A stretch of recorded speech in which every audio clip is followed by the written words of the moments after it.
No, stay where you are. Do not break the stillness of this moment. For this is a time of mystery. A time when imagination is free and moves forward swiftly, silently. This is the haunting hour.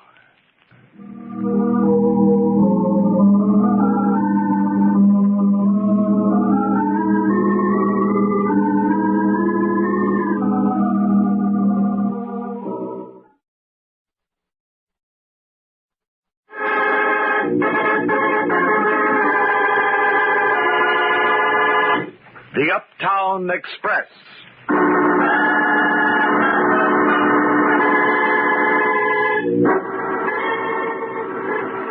That night didn't begin any differently from any other night. At least it doesn't seem to me that it did. I left work the same as usual, and I hurried because I was late and we were having supper early again so my brother Sid could get to law school on time.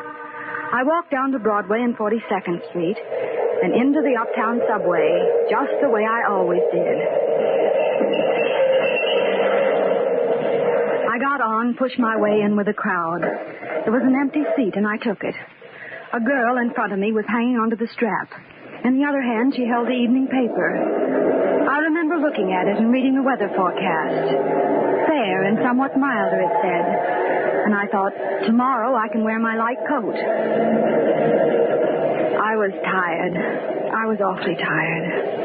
I leaned my head back for a minute and closed my eyes. And then... Tired, baby? I sat bolt upright. I'll make you some coffee when we get home. That'll fix you up. What was he talking about? When we get home. I looked at him. There was something I was trying desperately to remember. But I couldn't. He was in his early 30s, dark and very good looking. But his eyes were hard and his lips were drawn back into a tight little smile. The hand clinging to my arm was large and powerful. The girl in front of me was still holding onto the strap with that paper clutched tightly in one hand. He leaned forward a little so he could see it better. Cloudy with probable thunder showers. Wouldn't you think we've had enough rain for 1 week? Rain? But the paper had said fair. Fair and somewhat milder. I looked at it again myself. And he was right. Then I knew I was really frightened.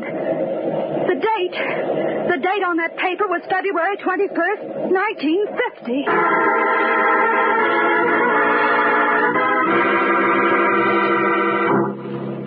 Everything seemed to blur before my eyes for a minute, and I felt a little sick. I looked down and saw a wedding band on my left hand. A simple gold wedding band that hadn't been there 5 minutes before. It was almost as if I half expected to see it there. If the date on that paper was right, if this really were 1950, then something told me that this man, this stranger sitting beside me, was my husband. And somewhere, somehow, on that Uptown Express, I'd lost 5 years of my life. Come on, Lindy. We get off here. We walked up the stairs and out into the street. It was raining. It hadn't been raining before. We'll have to make a run for it. It's raining pretty hard. We started to run down a long, dark street I'd never seen before. Then we turned into a narrow entrance into a dingy apartment building. We shut the rain outside, and we were alone. Never mind your key. I have mine right here. Oh, wait a minute. I think there's some mail. I looked at the name on the box. Vincent. Mr. and Mrs. John Vincent. Johnny and Linda Vincent. That was us. Oh, this is rich. Look what it is. A political circular. Sidney Damon for district attorney. Fearless, courageous. That's a laugh, sending it to us. Sid? For district attorney? My brother, Sidney? Yes, and it don't sound much better than it smells. Not for my money. But... Come on. It's cold down here. Let's get upstairs. We climbed the stairs to the second floor to a small apartment way in the back. I kept thinking of Sid. Less than an hour ago, he was going to City College nights to study law. And now in my hand was a circular that said he was running for district attorney. But it wasn't an hour ago. That was in 1945. 5 years ago. This was 1950. There. Turn on the light. It's near you. I felt along the wall and found the switch. That's better. It's cold in this dump. Never any heat when we need it. Did you speak to that lousy janitor yet? You said you were going to. I will, Johnny. Oh, I'm sorry, baby. I didn't mean to snap at you. It's just that business of your smart aleck brother running for DA. I don't like it. Why, Johnny? Why don't you like it? Oh, cut it. Don't ask silly questions. Come here and kiss me instead. Johnny, What's the matter? Nothing. Well, come here, then. You know what? Your hair's all wet and your mascara's run a little around the edges. You look awful, honey. But to me, you're still beautiful. Please, Johnny, don't kiss me anymore. What's the idea? I'm cold. I'm wet. I'll be all right. Sure. I understand. Go in and change, and I'll fix you something hot.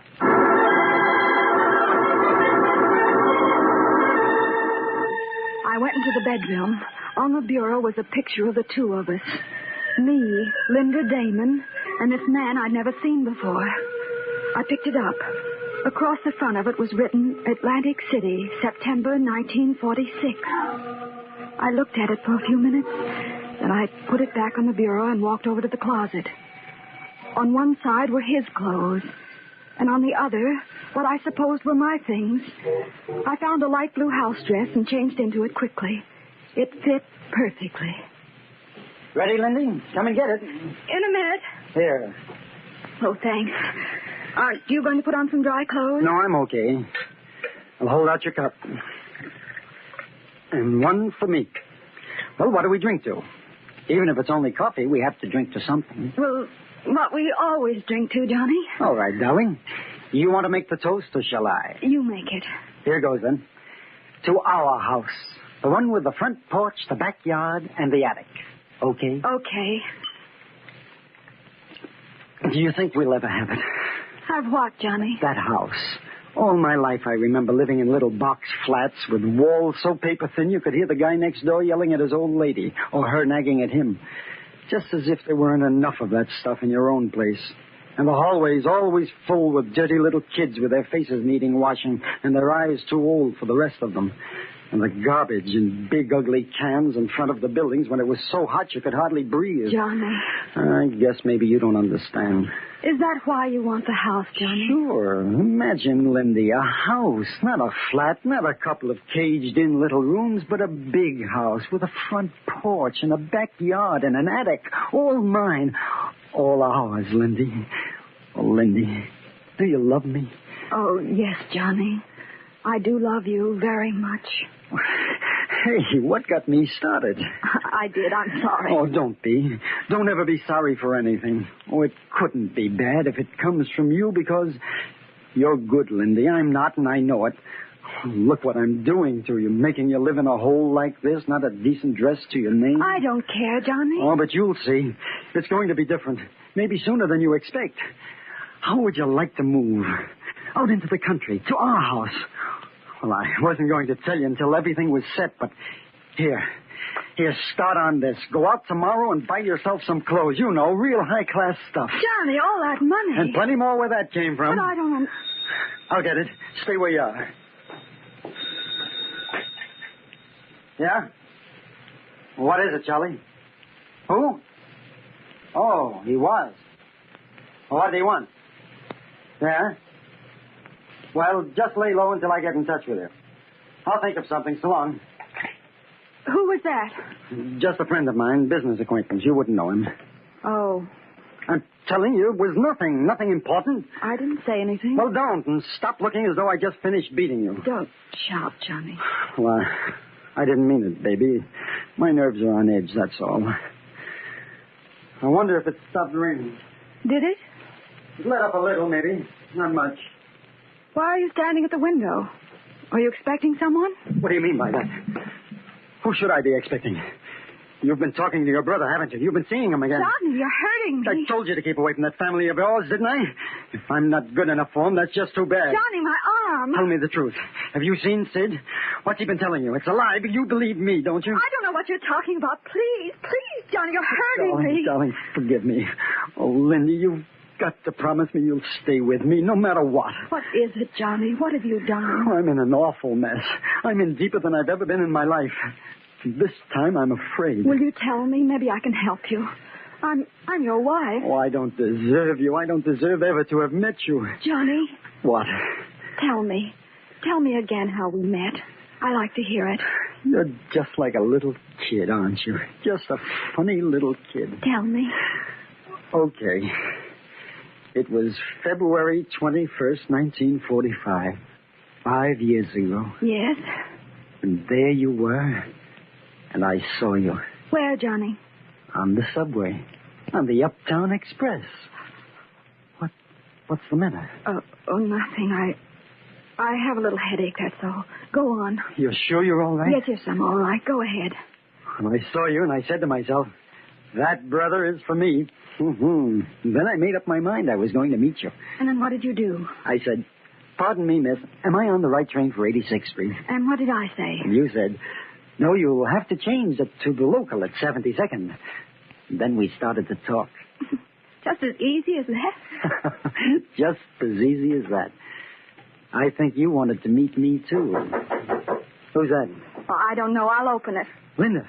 What? Stay where you are. Don't answer that. Who is it? Johnny, what are you doing with that gun? Who is it? Me, Sidney. Wait a minute. Your big shot brother. Sid? Yeah. I guess I won't need this gun. Here, put it on the table. Sid. Listen to me carefully. I was with you last Monday night. That's all you know. That's your story, and you'd better stick to it. Remember.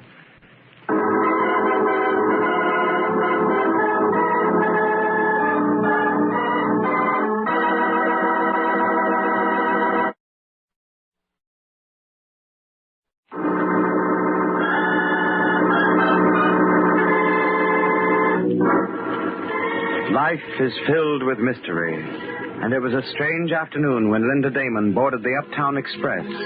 For without warning, time jumped ahead, and the newspaper datelines read February 21st, 1950. Then she heard the man sitting next to her say, Come on, Lindy, we get off here. He was her husband, and his name was Johnny. Mystified, afraid to question, Linda followed him home. Johnny spoke of how they had met 5 years before on the Uptown Express, and Linda listened. Then came a knock on the door. Johnny reached for his gun. The newcomer was Sid, Linda's brother, a candidate for the office of district attorney. Johnny turned to Linda and said, Listen, Linda, carefully. I was with you last Monday night, and that's all you know. That's your story, and you'd better stick to it. Remember. Yeah, just a minute. Hello, Linda. Sid. What do you want, Damon? It's so good to see you, Sid. How's Mom? You've got kind of a nerve asking that, haven't you? Oh, please, Sid, I don't understand. Forget it, baby. Let him speak his piece and get out. What's on your mind, Mr. District Attorney?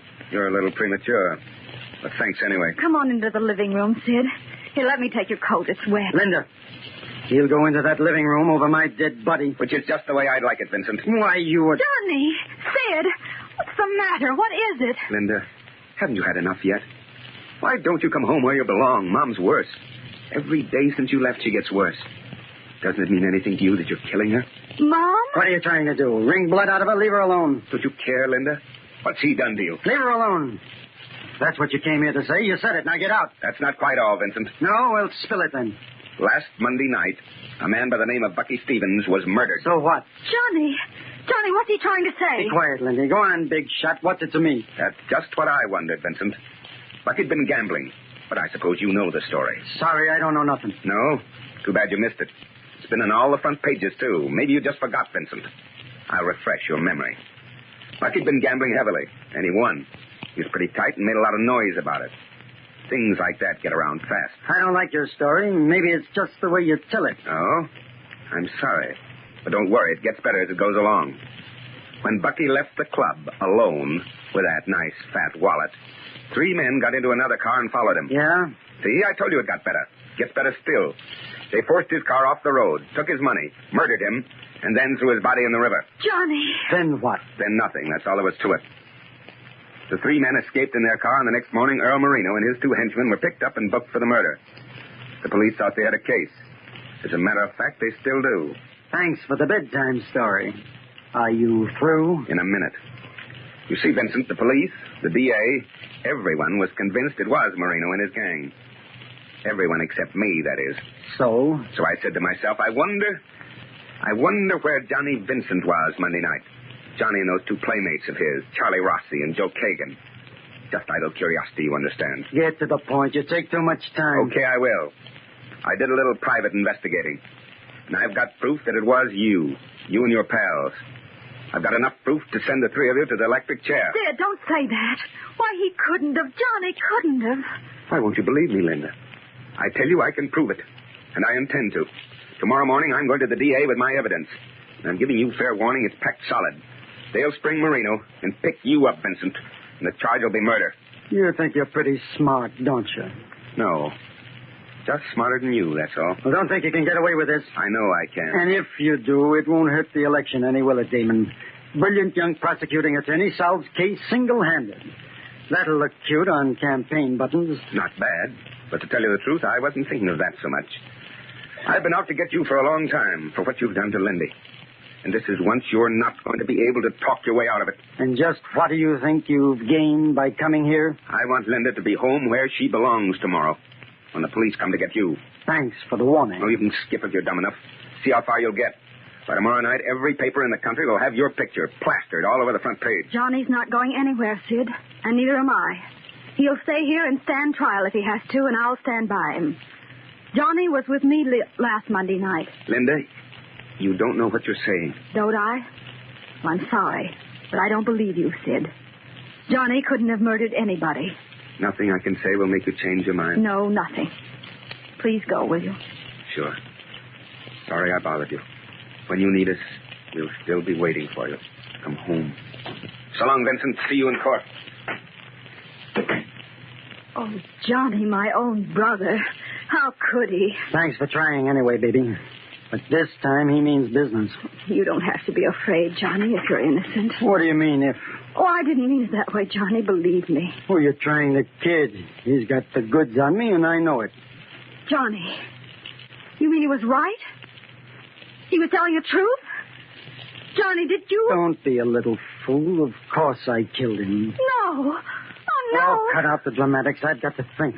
There must be something. You murdered him and threw his body in the river? And where do you think that money came from? Use your head. But murder? Johnny. I couldn't help it. He put up a fight and we had to let him have it. I didn't want to kill him. There was nothing else I could do. You know I wouldn't have killed him if I didn't have to. Don't you, Lindy? I don't know anything anymore. What are you going to do now? Do? What can I do? He made this investigation on his own. That's what he said, didn't he? Well, yes, but Then he probably hasn't told anyone yet. No one knows but him. At last, or at least that's the chance I've got to take. I can't be any worse off than I am now. What are you talking about? He'll never live to turn in that evidence. I'll see to that. Johnny! I'll get Charlie and Joe, and we'll make sure he doesn't... No! No, you can't do that to Sid. I won't let you. Me or him, Lindy. I don't have to think twice to decide which one I'd rather have it be. No. Put down that phone. Please, Johnny. Hello. Mike? Let me speak to Charlie, will you? Is he there? Good. I said to hang up, Johnny, and I meant it. Lindy, put that gun back on the table. I said to hang up. You won't shoot. Put it down like a good girl. Hello. That you, Charlie?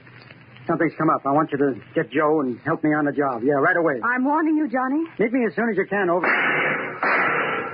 Meet me at... Oh. Johnny! Oh, Johnny! I really didn't think you'd shoot me, Lindy. I had to. I couldn't help it. You know, you've got a lot of spunk for a little thing. Oh, Johnny, I'm sorry. I thought I told you not to be sorry for anything. Ever. I told you anything you did would be all right, and I meant it. No. It wouldn't have ended good, no matter what. I'd just as soon have it this way. Honest, baby. But it wasn't all bad, was it? Some of it was fun. Tell me it was. Yes, Johnny. Some of it was wonderful. You know what? What? I guess maybe I never was meant to have a house with a front porch, a backyard, and... Johnny!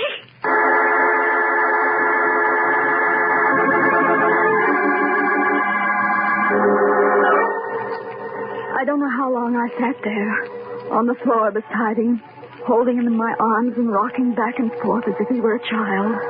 There was blood trickling out of the corners of his mouth, and I wiped it off with my handkerchief. I knew he was dead, but I wiped it off just the same. And I sat there, holding him. Maybe part of those years had been wonderful. Now I'd never know. After a while, I got up, took my purse, and left the apartment. The rain had stopped.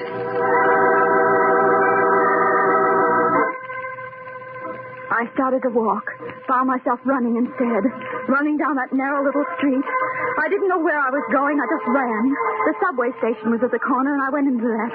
I thought maybe I'd try and find my way home again, back to Mom and Sid. Then I'd be all right. I tried not to think of Johnny. Johnny lying dead where I'd left him in a little pool of blood. I dropped a nickel in the slot, and a minute later the train came roaring out of the tunnel. I'm sure I didn't know what I was doing. I just got on and sat down. The car was almost empty. I was tired. Tired all over. I leaned back and closed my eyes. When I opened them again, the train was crowded with people, and I hadn't remembered stopping to let them on. Suddenly, I wasn't quite so tired anymore. I sat up straight and looked around. A girl in front of me was hanging onto the strap, and in the other hand, she held the evening paper. I remember looking at it and reading the weather forecast. Fair and somewhat milder. I held my breath. Was it possible? It took every bit of courage I had to force myself to look at the date. And the date was February 21st, 1945. I can't explain how I felt then. I wanted to laugh, but to cry. I wanted to turn to the stranger sitting beside me and say, "Listen, mister, it was a dream. I just imagined it. I didn't kill anybody. This is still 1945, and I'm going home for supper." I did turn, and then I froze. I froze with such terror as I've never known before and will never know again. For the man sitting next to me was... Pardon me, miss. Am I on the right train for 86th Street? Well, no, you'll have to, that is... I'm sorry, I don't know. I'm afraid you'll have to ask someone else. You see, this is my stop, and I'm getting off.